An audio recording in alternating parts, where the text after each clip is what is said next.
Então, essa coisa aí que a tartaruga está comendo é uma água viva. Águas vivas são animais, tá? Então, elas são do reino animal. E o filo delas é quinidários, tá? Então, a gente vai estar vendo, em primeiro lugar, os quinidários. Depois a gente vai ver os poríferos, tá? Quem são os quinidários? As águas vivas, as anêmonas e os corais, tá? Então, águas vivas, você acabou de ver elas aí. Anêmonas, que é esse tipo aqui que você já deve ter visto no desenho animado do Nemo, né, Procurando Nemo. O Nemo ele era um peixinho palhaço e ele vivia no meio dos tentáculos das anêmonas, né, porque ele ficava protegido ali, ele era imune ao veneno das anêmonas. Tá? E o terceiro tipo de quinidários, que são os corais, né? Os corais, aquelas coisas coloridas que tem no fundo do mar, né? Do oceano, quando você vê vídeo de mergulhadores e tal, vê aquelas coisas tudo coloridas, aquilo são corais, tá? Então, assim, todos os quinidários são aquáticos. Então, quinidários, águas vivas, anêmonas e corais. Todos eles são aquáticos, tá? E a maioria é marinho, tá?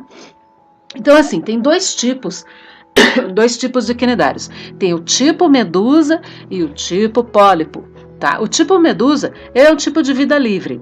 Né? A vida livre é tipo, ele tá solto, ele tá largado lá no oceano, ele fica nadando, fica flutuando lá. Então, tipo, é água viva, certo? Então, tipo, medusa. E o pólipo, ele é fixo. É bem fixo. Assim, o coral, ele é fixo mesmo. Esse é o meu desenho de coral, né? Eu sei que tá horrível, mas isso aqui é um coral. Assim, fixo, mas na verdade ele até consegue se largar daqui. Isso aqui é uma medusa. Desculpe, isso aqui é uma anêmona. E ela consegue se soltar um pouco desse fundo aqui, tá? Mas basicamente ela sempre fica paradona aqui, tá? Então ele é um bicho séssil. Não sei se você já viu essa palavra. Então, séssil significa que ele é fixo. Tá? Ele fica parado lá no fundo do mar. Tá bom? Então, esses dois, corais e anêmonas, são tipo pólipo. Tá? E o tipo medusa são as águas vivas, tá? Então, assim, o que eles comem, na real? As anêmonas e as águas vivas são predadores. Predador significa que ele caça, ele é um bicho caçador, certo? Qual que é a arma dele para caçar? São os tentáculos, tá? Então, tanto as águas vivas como as anêmonas, elas têm tentáculos, tá? O que o tentáculo faz? Ele injeta uma substância tóxica, né? Na presa, lá geralmente um peixinho pequeno, um camarão, algo assim, né? E depois que a presa tá morta, né, e bem agarradinha, né, no tentáculo, eles puxam a presa para a sua cavidade digestiva, tá? Então vamos ver como é que a água-viva come.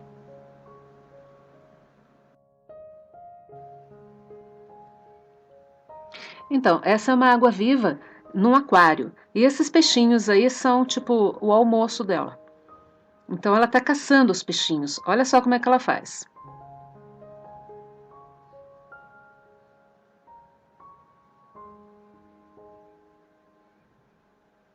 Então um ali ela já pegou, né? Como é que ela fez para pegar o peixinho? Olha só. Quando ele se aproxima da ponta do tentáculo dela, ela injeta uma substância tóxica nele, né? E daí ele fica se debatendo ali. E aí quando ele parar de se debater, né? Quando ele estiver morto já, aí ela puxa ele para cima, né, para dentro da cavidade digestiva dela. Então é um bicho bem predador mesmo.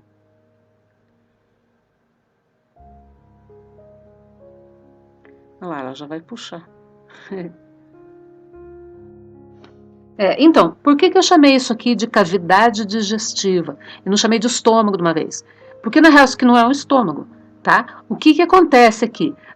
Ela pega os peixinhos, né? Pega as presas, os camarões, essas coisas, e depois que está morto ela puxa, né? E coloca dentro dessa cavidade.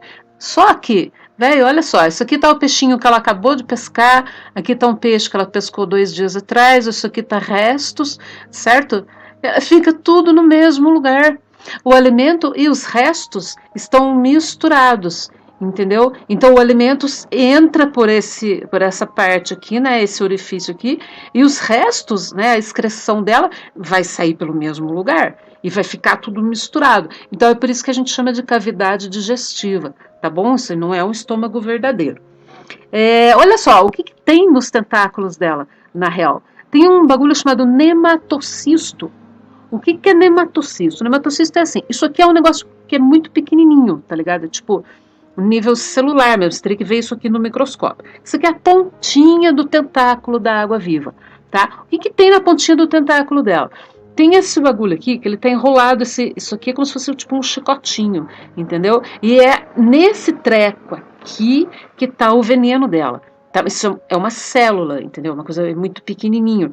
Então, no momento que ela encosta isso daqui na presa, né, na sua perna aí, ou no peixinho, sei lá, esse negócio, tá vendo essa estrutura toda aqui, ó, acompanha aqui, ó, ela pula para fora, ó, fica como se fosse um chapéuzinho do negócio aqui, ó, pá, ele pula para fora e já sai essa coisa aqui, né, que é o filamento, e olha aqui o veneninho já tá saindo aqui na ponta, ó.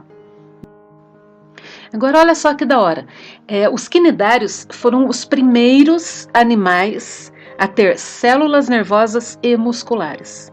Tá? Então, para que serve isso? Na real, assim, são células nervosas espalhadas. Ele não chega a ter um sistema nervoso, né? Que nem a gente tem, o cérebro e, né? O cordão nervoso com nervos. Ele não tem isso, entendeu? Ele só tem algumas células espalhadas. Mas isso já é suficiente para o bicho perceber o ambiente dele. Tá? Então, por exemplo, a água viva, ela percebe aonde que está mais claro, aonde que está mais escuro, e ela percebe movimentos na água. Né? Se ela é um bicho caçador, ela precisa perceber movimentos na água, senão ela vai morrer de fome, né? Tem que perceber o movimento dos peixinhos, onde é que o peixinho está, senão ela não consegue comer, né? Não consegue caçar. E fugir também, ela tem que fugir dos predadores. Tá? E também foram os primeiros animais a ter células musculares. E células musculares é que permite ao animal se mover, né? Para ele poder se movimentar, ele tem que ter algumas células musculares. Então são os primeiros animais que apareceu isso: células nervosas e células musculares, tá? Então, os quinidários eles conseguem sentir o ambiente. Né? E essa anêmona, ela percebeu a estrela do mar do ladinho dela. E a estrela do mar, ela é um predador de anêmonas. Então a anêmona se mandou. Então vamos falar um pouquinho dos corais. Né? Os corais é o terceiro tipo de quinidários. Os corais, eles não são predadores, né? Na real. Olha o tipo deles aqui, não tem nem como eles serem predadores, né? Como é que eles comem, então? Na real, os corais, eles são associações de quinidários com algas microscópicas que fazem fotossíntese. Então, assim, o coral, ele é o quinidário que dá a estrutura do negócio, quer ver? Vamos voltar aqui na foto. Ele faz a estrutura do treco todo aqui, e dentro dele, dentro dos corais, ou grudados por fora deles, né, no meio da estrutura, tem alguinhas microscópicas que fazem fotossíntese. Você lembra que a fotossíntese é um jeito de fabricar alimento, não é isso? Então as algas que estão vivendo grudadas ali junto com o quinidário, né, que é o coral mesmo, essas algas elas fazem fotossíntese e então fazendo fotossíntese elas fornecem alimento para os corais, entendeu? Elas fornecem alimento para eles. Tá, e qual que é a vantagem para a alga? Porque você pensa em associação, todo mundo tem que levar vantagem, né? Então a alga ela está fazendo fotossíntese. O coral faz o quê? O coral ele fornece abrigo para a alga e fornece sais minerais também, tá? Então eles vivem, é uma associação. Você pensou em corais, você pensou em associações. Qual que é o nome dessa associação? Simbiose. É quando vivem juntos e quando um não pode viver sem o outro. Tá? A alga sozinha ela morre. O coral sem a alga morre também, tá? Como essas algas fazem fotossíntese, elas precisam que tenha luz. Então você não vai encontrar corais em lugares muito, muito profundos, né, do oceano, lugar muito fundo, muito escuro, não tem coral. Coral só tem águas mais claras, né, e mais rasas, né, onde chega a luz solar no fundo. Tá, agora olha só o que está acontecendo. Está acontecendo uma coisa muito ruim que se chama de branqueamento dos corais. O que é branqueamento? É assim, essas algas que vivem nos corais, elas são muito delicadas, tá? Elas gostam da temperatura entre 20 e 30 graus, temperatura da água, para elas ficarem felizes e poderem fazer fotossíntese legal. Se essa temperatura subir demais, as alguinhas não aguentam. Ou elas morrem, ou elas se desprendem, ou o próprio coral solta elas, tá? E daí o que acontece? O coral morre, porque ele fica sem comida, entendeu? Ele depende da alga para comer, porque a alga faz fotossíntese. E manda a glicose, lá, os produtos da fotossíntese, e mandam para o coral. Se o coral ficar sem a alga, ele morre. Então, olha só o que acontece. Aqui você tem um esqueminha mostrando um coral saudável, né? Então, isso aqui é microscópico, entendeu? É muito pequenininho, dá para você ver isso a olho nu, tá? Aqui no verdinho você tem representado as alguinhas, né, que moram junto com o coral, tá? Aqui já deu ruim para as alguinhas. Olha só, elas já não estão mais fazendo tanta fotossíntese, elas estão soltando aqui os pigmentos delas, deu ruim para as algas, tá? Ou aqui, ou elas morreram ou elas se mandaram, elas se soltaram, desprenderam na água. E no meio desse processo, né, que as alguinhas estão morrendo, estão se soltando, o coral vai branqueando. Tá vendo? Ele vai ficando cada vez mais claro até ele ficar branco. Quando ele fica branco, você ele está morto. Entendeu? O coral morreu. E não é só a temperatura da água subir muito, o que está acontecendo muito por causa do aquecimento global. Mas esse não é o único problema. Poluição também. Tá? As alguinhas são delicadas, elas também não aguentam poluição. Então, poluição e temperatura da água subir muito, mata os corais. E qual que é o problema de matar os corais? Milhares de espécies marinhas vivem nos recifes de corais, tá? Então, quando eles morrem, quando os corais morrem, não é só eles que morrem, é um monte de espécies, né, de peixes, de crustáceos. Meu Deus, tem milhares de espécies que vão se ferrar também com a morte dos corais, tá bom? Então, olha aqui você tá vendo, ó, esse pedaço aqui tá morto já, tá? Aqui, ó, um coral inteirinho, tudo isso aqui já tá morto. Tá bom? Então agora a gente vai passar finalmente para os poríferos, né? Os poríferos, eles também são do reino animal, tá? Quem são os poríferos? São as esponjas, né? As esponjas são muito legais, elas são do filo dos poríferos.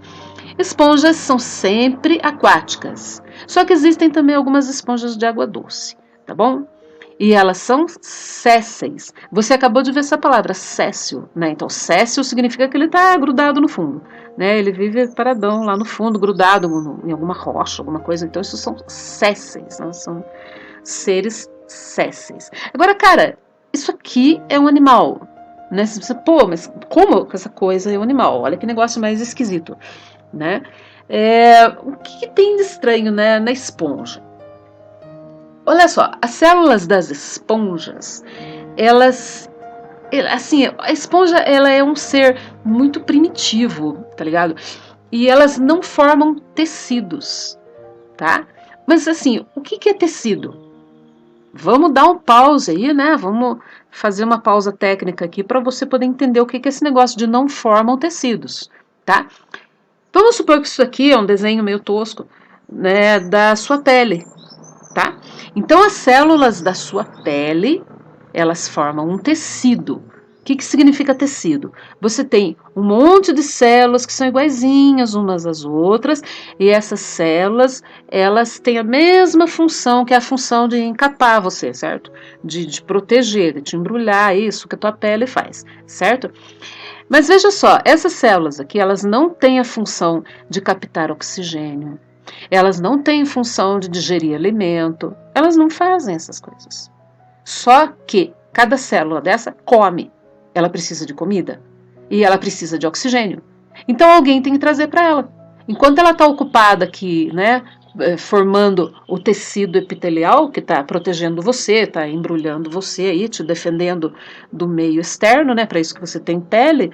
Enquanto elas estão lá fazendo o trabalhinho delas, elas precisam que alguém traga para elas oxigênio, né, e comida, e alimentação, e leve a excreção delas embora. Porque, cara, cada célula dessa está viva, certo? E quem está vivo, come e respira, tá? Só que ela não pode sair daqui e procurar comida, né? Então, tem que ter outras células, outros tecidos do seu organismo especializados em captação de oxigênio, né, em digerir comida, tá? Então você, né, humano, você é um organismo que você tem essa coisa que tecidos, né? O tecido é o quê? É um monte de células, né, de mesma função, iguaizinhas, que estão reunidas lá fazendo a funçãozinha delas, tá? Só que essa coisa da célula ser muito especializada é problemático, porque ela não sabe viver sozinha. Entendeu? Ela depende dos outros. Então, elas são células dependentes que outros façam as coisas que ela precisa e tragam para elas. Traga oxigênio, traga comida, certo? Leve meus cocô embora. Ela precisa de outros para fazer isso. Desculpe. Lá no caso dos poríferos, né, que é as esponjas não têm isso. Elas não têm tecidos, né? Todas as células delas são independentes. Cada célula da esponja faz tudo sozinha. Cada célula da esponja conseguir comida, faz lá os seus cocôs, né, as excreções, joga para fora, consegue pegar o oxigênio da água sozinha. Cada célula faz tudo, todas as funções. Entendeu? Então, por isso que a gente diz que as células das esponjas não formam tecidos, as células são independentes. É como se fosse um condomínio de células. Entendeu? Uma esponja é como se fosse um condomínio de células, porque cada uma se vira, tá? Como é que funciona a esponja? Como é que essa coisa se alimenta? Vamos ver.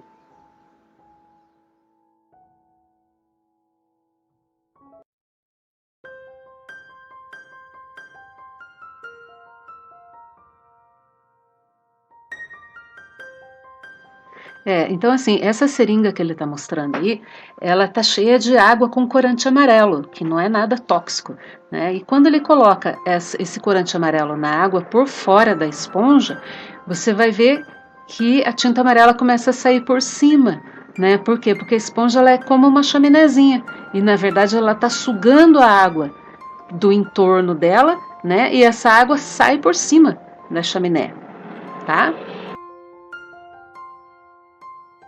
Essa aqui é uma esponja gigante, né, de outra espécie, e você vai ver que ela vai fazer a mesma coisa, né? Ela vai sugar a água que está em volta dela, né, no entorno dela, e vai liberar por dentro, né? Depois que a água atravessa a parede da esponja, ela é liberada lá por cima.